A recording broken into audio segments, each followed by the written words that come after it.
മൂന്നാം സ്ഥലം. ഈശോ ഒന്നാം പ്രാവശ്യം വീഴുന്നു. ഈശോ മിശിഹായെ, ഞങ്ങൾ അങ്ങയെ കുമ്പിട്ട് ആരാധിക്കുന്നു. എന്തുകൊണ്ടെന്നാൽ വിശുദ്ധ കുരിശിനാൽ അങ്ങ് ലോകത്തെ വീണ്ടും രക്ഷിച്ചു. വീഴ്ത്താൻ എല്ലാവർക്കും എളുപ്പമാ, വീഴാതിരിക്കാൻ നോക്കാനാ പാട്. വീണ് കിടക്കുന്നവരെ കളിയാക്കാനും കല്ലെറിയാനും ആർക്കും സാധിക്കും. ഇവിടെ ഇരിക്കുന്ന എല്ലാ അമ്മമാർക്കും അറിയാം മക്കൾ വീണ് കാലു പൊട്ടുന്നതിൻ്റെ സങ്കടം. കുഞ്ഞായിരിക്കുമ്പോൾ മക്കൾ ആദ്യമായി കമിഴ്ന്ന് വീണതും നീന്താൻ തുടങ്ങിയതും നടക്കാൻ തുടങ്ങിയതുമൊക്കെ എത്ര സന്തോഷത്തോടെയാണ് നോക്കിക്കാണുന്നതല്ലേ. നടന്നു തുടങ്ങിയാൽ പിന്നെ വീഴല്ലേന്നാ.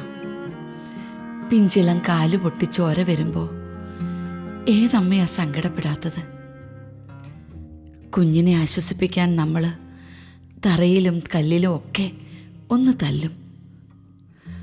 അവൻ ഒന്നാമത് വീണപ്പോൾ എനിക്ക് അടുത്തെത്താൻ പോലും പറ്റിയില്ല ഒന്ന് ആശ്വസിപ്പിക്കാൻ.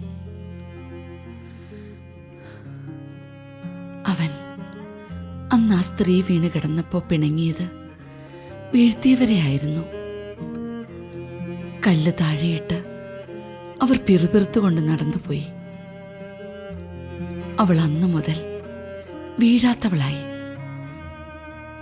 അവൻ വീണപ്പോ എല്ലാവരും കളിയാക്കി.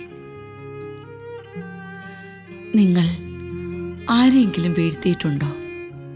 അതോ വീണവരെ കൈപിടിച്ചെണീപ്പിച്ചിട്ടുണ്ടോ? ഓ മറിയമേ, കൃപയാൽ നിറയ്ക്കണേ, കുരിശിൻ്റെ വഴിയിൽ എന്നെയും ചേർക്കണേ.